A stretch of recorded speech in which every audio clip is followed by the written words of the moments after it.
സൺസദ് TV ഞാനവിടെ ചൂണ്ടിക്കാണിച്ചു. പ്രതിപക്ഷത്തുനിന്ന് ആരെങ്കിലും സർക്കാരിന് അസുഖകരമായ ഒരു കാര്യം സംസാരിക്കാൻ എഴുന്നേറ്റ് കഴിഞ്ഞാൽ ഒന്ന് മൈക്ക് ആദ്യം തരില്ല, രണ്ട് മൈക്ക് തന്നാൽ പോലും ക്യാമറ തരില്ല. അതായത് ഇത് ജനങ്ങൾ കാണാൻ പാടില്ല. അപ്പോൾ ഇവരുടെ ക്യാമറ എപ്പോഴും ഒന്നുകിൽ ഭരണപക്ഷത്തേക്ക് മാറ്റിവെക്കും, ഭരണപക്ഷത്തേക്ക് ഫോക്കസ് ചെയ്യും, അതല്ലെങ്കിൽ രാജ്യസഭ അധ്യക്ഷനെ ഫോക്കസ് ചെയ്യും. അപ്പോൾ അത് ഞാൻ സംസാരിച്ചുകൊണ്ടിരിക്കുമ്പോൾ ഞാനത് കാണുന്നില്ല. പക്ഷെ പിന്നിൽ ഇരുന്ന മെമ്പർമാർ പ്രതിപക്ഷങ്ങൾ പറഞ്ഞു അത് ചൂണ്ടിക്കാണിക്കണം. എന്നൊക്കെ അറിഞ്ഞാൽ ഇത് ഇന്നും ഇന്നലെ തുടങ്ങിയതല്ല, ഇത് കഴിഞ്ഞ കുറച്ചു കാലമായിട്ട് ഈ BJP ആരംഭിച്ചിരിക്കുന്ന ഒരു പരിപാടിയാണ്. രാജ്യസഭ സെക്രട്ടേറിയറ്റും രാജ്യസഭ ടെലിവിഷൻ എന്ന് പറഞ്ഞാൽ ന്യൂട്രൽ ആയിരിക്കണം. പ്രതിപക്ഷം എങ്ങാണോ സംസാരിക്കുന്നത്, ഭരണപക്ഷം എങ്ങാണോ സംസാരിക്കുന്നത് എന്ന് നോക്കാതെ ഒരു തുല്യമായ ഒരു സമീപനം വേണം. പക്ഷെ ദൗർഭാഗ്യവശാൽ ഉദാഹരണം ഞാൻ പറയാൻ പോകുന്നത് സർക്കാരിന് അസുഖകരമായിട്ടുള്ളൊരു കാര്യമാണെങ്കിൽ എന്നെ ഫോക്കസ് ചെയ്യില്ല. ഇനി അഥവാ കൊടുക്കുകയാണെങ്കിൽ തന്നെ ഈ ഒരു മേഖലയുമായിട്ട് അല്പം പരിചയമുള്ള ആളെന്ന നിലയിൽ ഞാൻ പറയാം, കൊടുക്കുകയാണെങ്കിൽ തന്നെ എന്ത് ചെയ്യും, അത് ലോങ് ഷോട്ടേ കൊടുക്കൂ, വൈഡേ കൊടുക്കൂ, അതായത് ക്ലോസ് കൊടുക്കില്ല. മറിച്ച് ഭരണപക്ഷത്ത് ആരെങ്കിലും എഴുന്നേറ്റ് നിന്ന് പ്രതിപക്ഷത്തെ തെറി വിളിക്കുകയാണെങ്കിൽ അത് ഫോക്കസ് ചെയ്തിട്ടായിരിക്കും കൊടുക്കുക. നോക്കുക, പാർലമെന്റ് നടപടിയിൽ പോലും കൊണ്ടുവന്നിരിക്കുന്ന പക്ഷപാതിത്വം എവിടേക്കാണ് നമ്മുടെ ജനാധിപത്യം എത്തിക്കൊണ്ടിരിക്കുന്നത്? വളരെ ദയനീയമായൊരു രൂപമാണ്. പക്ഷെ ഇതുകൊണ്ടൊക്കെ ഇവർക്ക് എന്തെങ്കിലും നേടാൻ കഴിയുമോ? എന്നെ മറച്ചതുകൊണ്ടോ, എന്നെ ക്യാമറയിൽ കാണിക്കാത്തതുകൊണ്ടോ, പ്രതിപക്ഷത്തിൻ്റെ മൈക്ക് ഓഫാക്കിക്കൊണ്ടോ, പ്രതിപക്ഷ അംഗങ്ങളെ സംസാരിക്കാൻ അനുവദിക്കാത്തത് കൊണ്ടോ ഈ രാഷ്ട്രീയത്തിൽ ഇപ്പോൾ നടക്കുന്ന ഈ സമരത്തിൻ്റെ വേലിയേറ്റം ഇല്ലാതാക്കാൻ കഴിയും? ഈ മൈക്കും ക്യാമറയും ഒന്നും ഇല്ലാതെയല്ലേ ജന്തർ മന്ദിറിൽ പിള്ളേർ സമരം ചെയ്തു? ഏതെങ്കിലും ദേശീയ മാധ്യമങ്ങൾ അത് കവർ ചെയ്യാൻ പോയിട്ടുണ്ടോ? ഇല്ലല്ലോ. അപ്പോൾ ഇവർ വിചാരിക്കുന്നതെന്ന് വെച്ചാൽ ഇങ്ങനെയുള്ള ചില മേമ്പടികളിലൂടെ ഇപ്പോഴത്തെ അവസ്ഥയെ മുറിച്ചു കിടക്കാമെന്നാണ്. അത് അവരുടെ തെറ്റിദ്ധാരണ മാത്രമാണ്.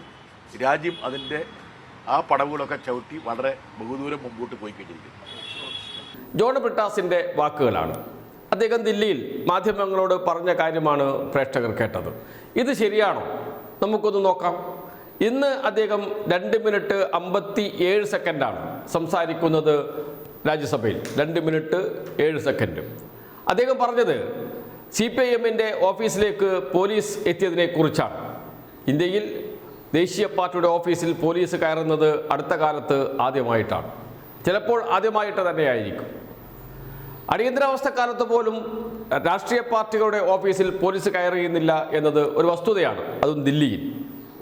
എന്നാൽ BJP ഭരിക്കുമ്പോൾ ദില്ലി പോലീസ് കഴിഞ്ഞ ദിവസം ഐഷി ഘോഷിനെ അറസ്റ്റ് ചെയ്യാൻ AKG ഭവനിലെത്തി, ദില്ലിയിലെ CPIM ഓഫീസിലെത്തി. ജോൺ ബ്രിട്ടാസാണ് തടഞ്ഞത്. ഇക്കാര്യമാണ് അദ്ദേഹം ഇന്ന് രാജ്യസഭയിൽ ഉന്നയിച്ചത്. ഉന്നയിക്കാൻ തുടങ്ങുമ്പോൾ തന്നെ ബഹളം വെച്ചു ഭരണപക്ഷ അംഗങ്ങൾ. അവിടെയാണ് വളരെ മനോഹരമായ കളി നടന്നത്.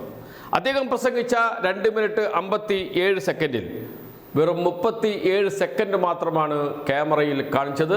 സൺസദ് TVയിലൂടെ പുറം ലോകം കണ്ടത് വെറും 37 സെക്കൻഡ് മാത്രം.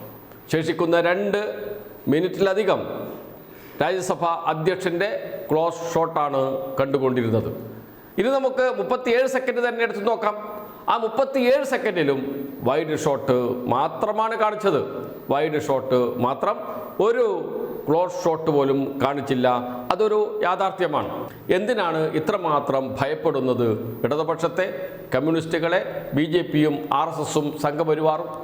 കാരണം ഇന്ത്യയിൽ BJPക്കെതിരെ രാഷ്ട്രീയമായി ചെറുത്തുനിൽപ്പ് നടത്തുന്നത് ഇടതുപക്ഷം മാത്രമാണ്. പാർലമെന്റിൽ, രാജ്യസഭയിൽ അല്പം അംഗങ്ങൾ മാത്രമേ ഉള്ളൂ. കേരളത്തിൽ നിന്ന് ബഹുഭൂരിപക്ഷം UDF അംഗങ്ങളാണ് ജയിച്ചു പോയത്. K. രാധാകൃഷ്ണൻ മാത്രമാണ് വിജയിച്ചത്, MP ആയി പാർലമെന്റിൽ എത്തിയത്. രാജ്യസഭയിൽ കഴിഞ്ഞ LDF സർക്കാരിൻ്റെ കാലത്ത് നിയമസഭയിൽ ഭൂരിപക്ഷം ഉണ്ടായതുകൊണ്ട്, 99ഓളം അംഗങ്ങൾ ഉണ്ടായതുകൊണ്ട് കൂടുതൽ MPമാരെ എത്തിക്കാൻ കഴിഞ്ഞിരുന്നു. ഇനിയിപ്പോൾ അതും നടക്കില്ല. കാലാവധി കഴിയുന്നതോടുകൂടി അവരെല്ലാം തിരിച്ച് കേരളത്തിലേക്ക് വരേണ്ടി വരും. രാജ്യസഭയിലേക്ക് പോകാൻ കഴിയില്ല. ഒരു സീറ്റ് ജയിച്ചാലായി, അത്രമാത്രം. ഇതാണ് സ്ഥിതി. എന്നിട്ടും ഭയപ്പെടുന്നു. മഹാഭൂരിപക്ഷമുണ്ട് അപ്പുറത്ത്. എന്നിട്ടും ഈ ശബ്ദത്തെ, CPMൻ്റെ ശബ്ദത്തെ, ഇടതുപക്ഷത്തിൻ്റെ ശബ്ദത്തെ ഭയപ്പെടുന്നു RSSും സംഘപരിവാറും. അതിൻ്റെ ഉദാഹരണമാണ് രാജ്യസഭയിൽ പ്രസംഗിക്കുന്ന ജോൺ ബ്രിട്ടാസിൻ്റെ വാക്കുകൾ. എപ്പോഴും വൈറലാകാറുണ്ട് ജോൺ ബ്രിട്ടാസിൻ്റെ പ്രസംഗം. കേരളത്തിൽ മാത്രമല്ല ഇന്ത്യയിലെമ്പാടും വിവിധ സംസ്ഥാനങ്ങളിൽ വൈറലായി മാറാറുണ്ട്. അത് വല്ലാതെ ഭയപ്പെടുത്തുന്നുണ്ട് BJP-യെയും സംഘപരിവാറിനെയും RSS-നെയും. അതുകൊണ്ടാണ് ഈ തന്ത്രം പയറ്റുന്നത്. വൈഡ് കാണിക്കുക, അങ്ങ് ദൂരെ ഒരാൾ സംസാരിക്കുന്നു, ശബ്ദം മാത്രമേ കേൾക്കാൻ കഴിയുകയുള്ളൂ. ക്ലോസ് ആണെങ്കിൽ പറയുന്നതിൻ്റെ തീവ്രത കാണുന്നവരുടെ മനസ്സിലേക്കെത്തും. അത് തടയണം. അതിനാണ് ഈ വൈഡ് കാണിക്കുന്നത്. അതും ഏതാനും നിമിഷങ്ങൾ മാത്രം.